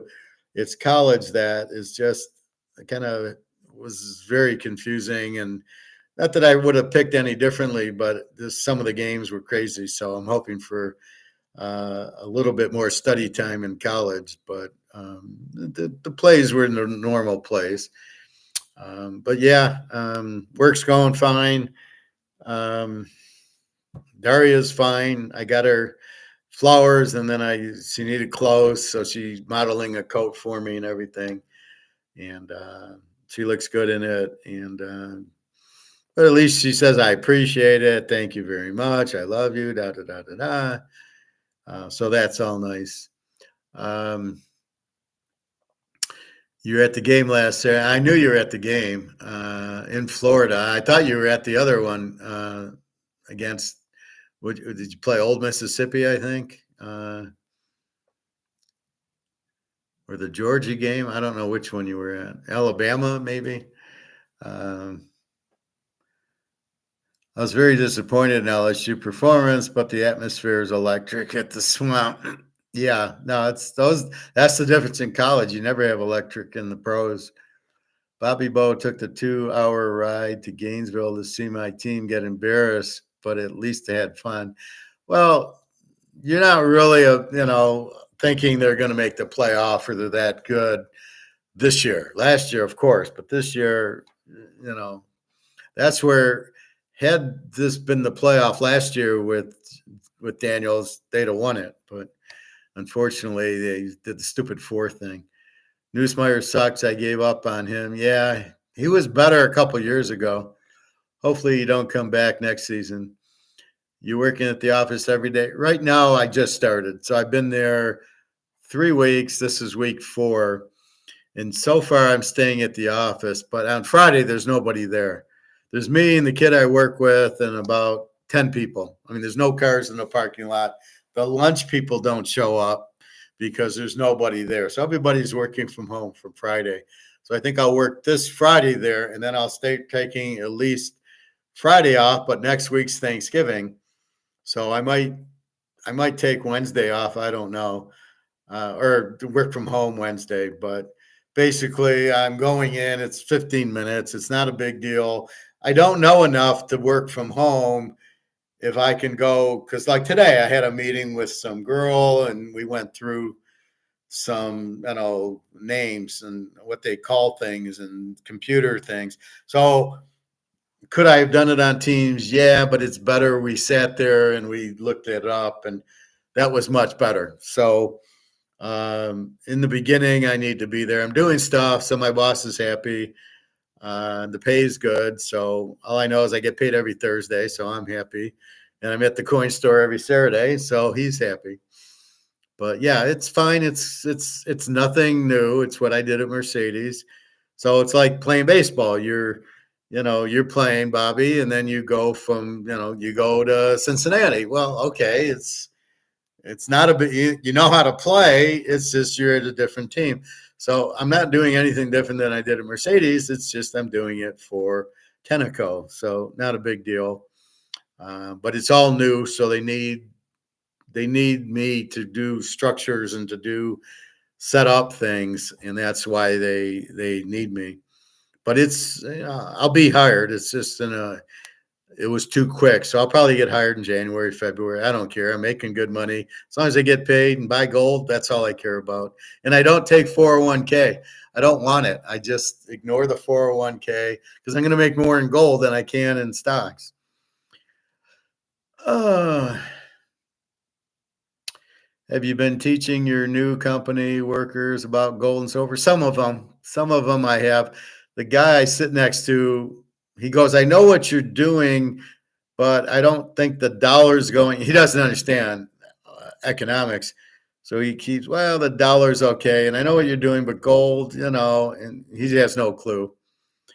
And so I talk to a few people about it, but I look for their reaction, and I'll be standing. There's a Bloomberg TV in the kitchen, so I'll be watching it when I'm eating, and somebody will come up, and I go, "This is all fantasy. This is all like the movie War Games, where they're duplicating this nuclear war." I go, but it was all computer generated. I go, "This is all fake. The stock market and the bonds and Bitcoin, they're not real. All these numbers are bullshit. I mean, none of them are real." So anyway, that's the key. Well, I'll tell you, Bobby, the biggest thing that I kind of learned is I learned it when I went on vacation, and I'm worried about my gold. And then I said to myself, but nobody knows you have the gold. So nobody's going to break into your house because nobody knows you have it except for you guys. And you don't know where I live. And I'm not worried that you're going to steal from me. So it's kind of hit me like, well, nobody knows this and nobody knows that. And nobody knows about Daria. Nobody knows, a lot of stuff. So don't you assume people know things that they don't know, but because you know it, you worry about it.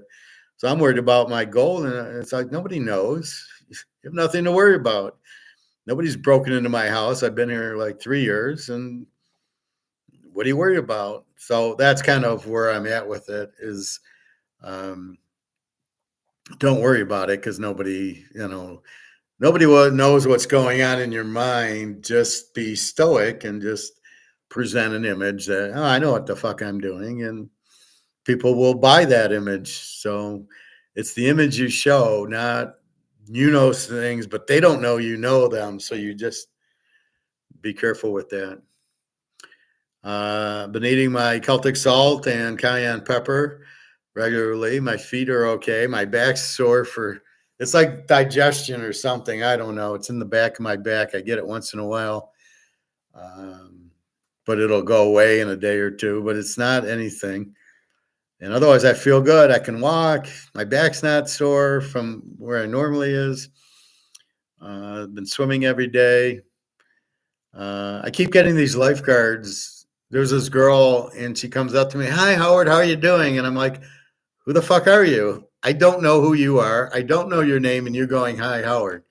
So she tells me your name and I'm nice to meet you, whoever but how do these girls, I don't get it. They're just coming up to me. Hi, Howard, how are you doing? And I don't know them from Adam. So I don't know what's going on there, but we'll see. But anyway, so I'm kind of took a day off yesterday from teaching. It's just Mondays are hard because of that. We got 2 more weeks of college football. Then it goes to the playoffs and the bowl. So I can take it easy after that because there's so many games I have to study. But with only 2 weeks left, and Thanksgiving next week. So then I can go to a normal schedule, not having to do all this crazy studying. But there's so many games, and there's, even the teams are getting tired, so they're not performing the way they usually do. So like Kansas, BYU should have been a 60-point game, and it was 17-13. And Colorado, Utah, where did they get those points with those defenses? So it just happens, and it's not 100%. That's the point. That's why we don't bet $1 million a game, because it's not 100%. It's 90%, but not 100. So we get that 10%, and that's what we got last week. What time do I get up in the morning? 7:07. The alarm wakes me up. I get out of bed at like 7:15. I'm ready to go. I'm making my lunch, and then I'm leave about 7:35, and I get to work about 7:50, and I work till about 4:15. Half-hour lunch. So they're 8-hour days is fine, and we go from there. So I get paid every Thursday. So I'm at the Gold Store Saturday morning. He says, "Oh, I'm glad you got the job." I says, "You're glad." I said, "Now I can buy gold again." So it's weird getting paid weekly. Usually you get paid every 2 weeks contract, but I'll take it. Why haven't you been sleeping? I can't believe BYU lost to the 49ers yesterday. Lost at home.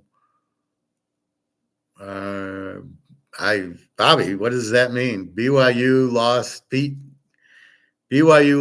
to Kansas. The 49ers lost to Seattle. And yesterday,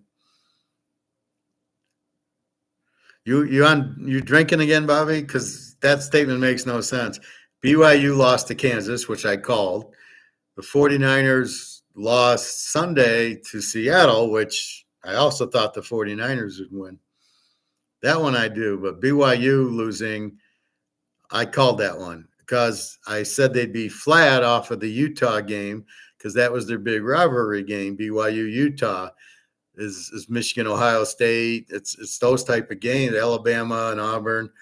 And so when they won and they played it, I knew they'd be flat. So I called that upset. That was easy.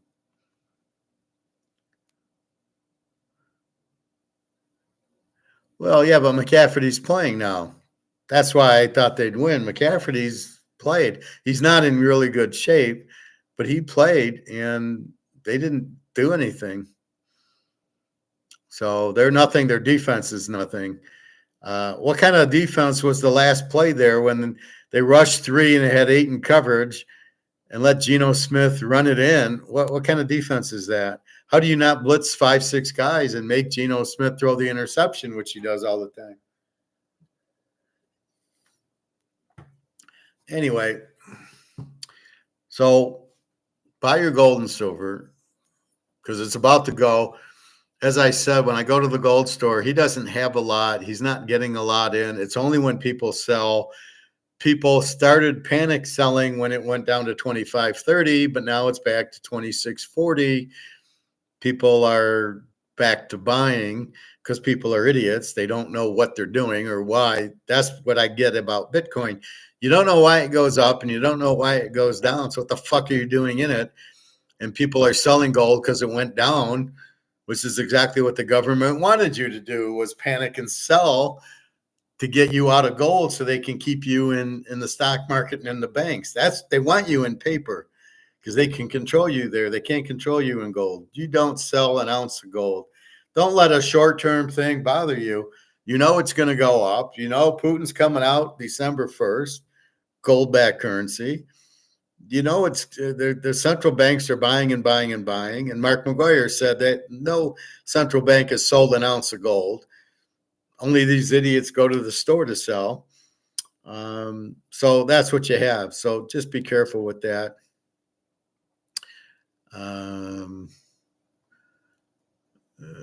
That reminds me, I got something very important to ask you about gold and silver. Go ahead, Bobby. What are you going to tell me, ask me? I'm going to go in 5 minutes. I want to take a hot tub. I don't know what's going on in my stomach and back.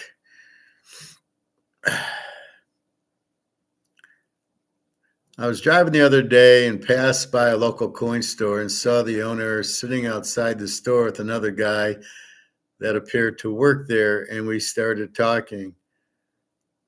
So did you stop? You were driving. Did you stop at the store and you're talking to them both? I assume.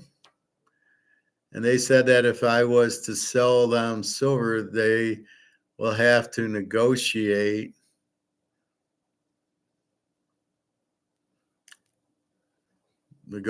what? The price? And they think they have to pay below market in order for them to be able to make any profit. Don't sell it to them. See, because they don't understand it's going to $500 an ounce. And so they see it at 32 and they're like, well, it's not going to go. So you don't want to sell silver now anyway. But like my guy, he'll be spot, I think. So, but who wants to sell it for 32, something worth 500? So you don't want to sell your silver. Silver is yet to explode, but it's going to. Just hold on. Just be patient. Believe me, it's worth a lot more than Bitcoin because Bitcoin isn't real. And all that money is going to come out of Bitcoin and go into gold and silver because the dollar is going to go out and Bitcoin is priced in dollars will not have a value. And then they said that they will not pay me much for the Buffaloes or regular silver coins and will only pay close to market price for the Cougarans and Maple Eagles, etc. I thought that they will just pay market price, so it kind of got me pissed when they said that. Well, of course they're going to pay spot. I don't know what market price is, but spot is what you're going to get. We understand that. So if I bought gold for $1,800 and now spot's $2,650, I'm going to get $2,650 for my gold. I get that. You're not going to get the premium. That's what the seller gets. He makes $100 on the premium. So when you sell your gold, you're going to get spot.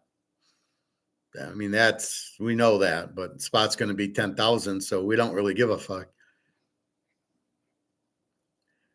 But I wasn't going to actually sell it that day anyway, but just was asking them. Well, I wouldn't sell it at that store. My guys will sell you at spot. So I wouldn't worry about it. I mean, if you bought gold at $1,700, it's $2,700.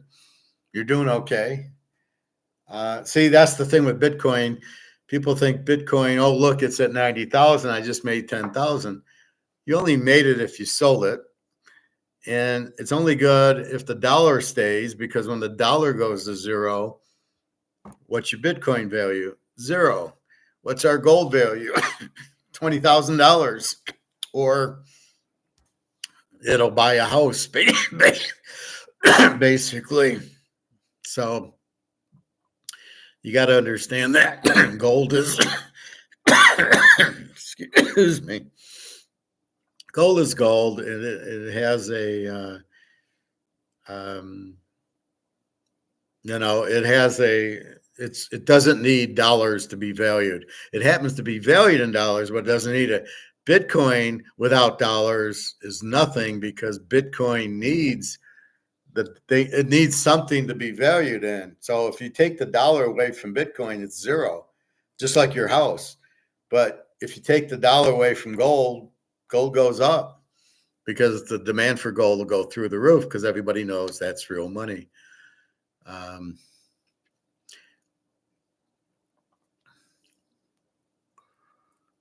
Yeah, well, all you need to do is say, what do you buy silver and gold at? Now, I was in Alabama, and this guy was $5 under spot, ripping off this old lady, and I felt bad.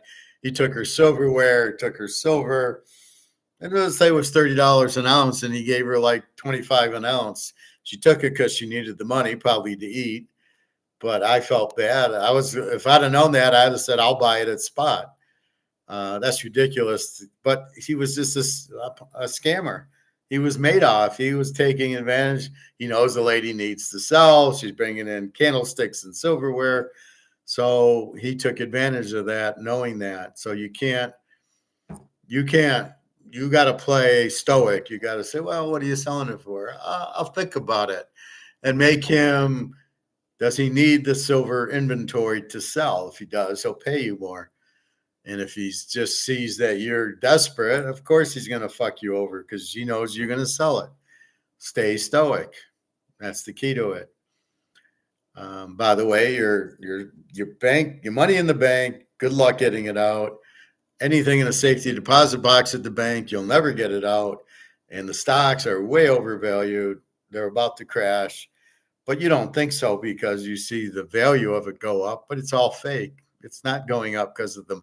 And it's got to be free market that moves prices, right? So if the market says, this car is 2,000, it's 2,000. If it's derivatives that make it 2,000, it's not worth 2,000. It's worth whatever the market. Everything's worth what the market will bear. That's the true value. And I've shown you there's 5 or 6 markets, like I showed you the Jerry Rice rookie. He was all over the place, 100,000, 140,000, 80,000. So there was many markets for the Jerry Rice 10. And that's what you got to realize. There's not just one market and not just one price. But as long as you paid $100 for the card like I did, and you can get 100,000, then, okay. 95,000. Yeah, that works. So as long as you make profit on it. But again, you don't want to be in dollars. So this is the problem. If you do sell it, you get this, and if you get this, you got to get out of it. And the only out's gold and silver. It's the only lifeboat there is. Do not think I'm going to get into British pounds or Swiss francs or the yen or the yuan or the ruble. You're not. And the ruble, India's broke, China's broke, Russia's broke. They all have to go on the gold standard. There is no other way.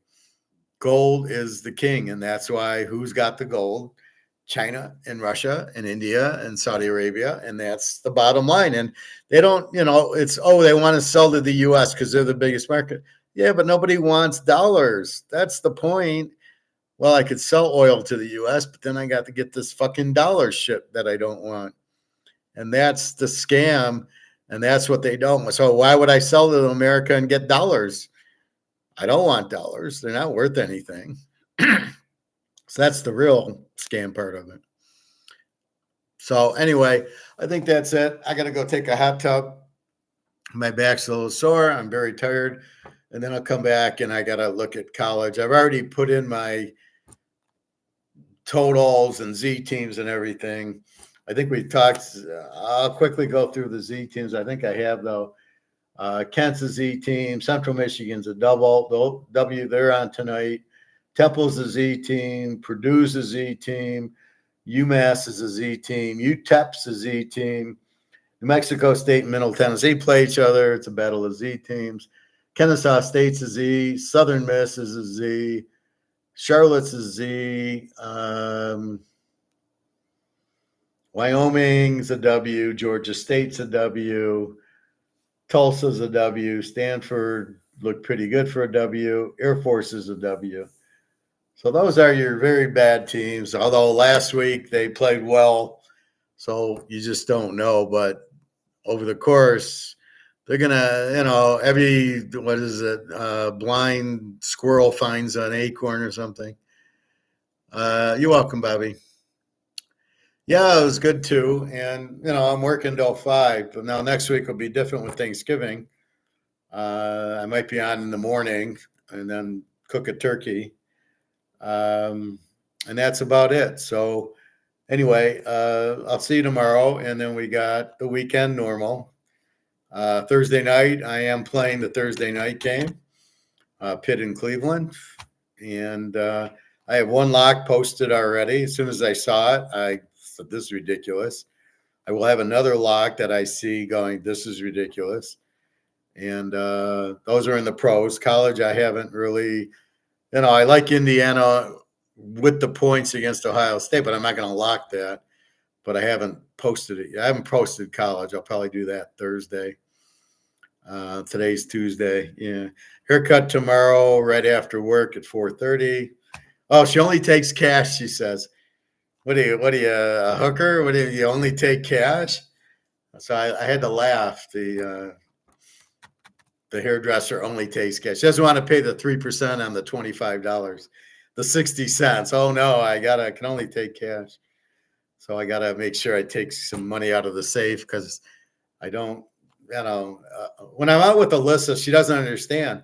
She says, you don't carry money in your wallet? I go, I carry my debit card. I don't carry cash. It's in my safe. That's it. And I have a little bit in the bank to pay rent and credit cards and stuff and pay for Daria, but I don't keep $500 in my wallet. Why is this so hard for you to understand? Because I don't do things that you need cash for. Let's put it that way, right? So I'm only going to the stores and using my debit card. I'm not doing things under the table where I got to pay cash, which I think she does, and that's the difference. So she can't understand it. And I said, I don't carry it. So anyway, that's what it is. Anyway, have a good day. Gold going 3,000 December 1st, supposedly from Mark McGuire. Putin says gold-backed currency because he's got to pay for the war. The ruble's gone. China, they're gone. They're bankrupt. Their country's in a shambles. India's bankrupt. Their rupee's 85 to 1. They're all bankrupt, and don't think we're not bankrupt. $36 trillion debt. We're bankrupt. So understand that. Run and buy gold. Be Rumpelstiltskin. Turn dollars into gold. And like I've been doing, I'm turning this monopoly money into gold. I love it. And it's so true. Anyway, all right. Have a good night. And I will talk to you tomorrow, probably. www.teaserking.com. Want to buy the packages. I'm 7-2 in the pros, and it was, and I just missed on Kansas City by a half a point. But otherwise, I nailed the Pittsburgh +9 lock, the Detroit. That was an easy winner. Minnesota. Keep playing Minnesota because they're now 30 or 24-3 in a teaser. All right. Have a good night, everybody. www.teaserking.com. Take care.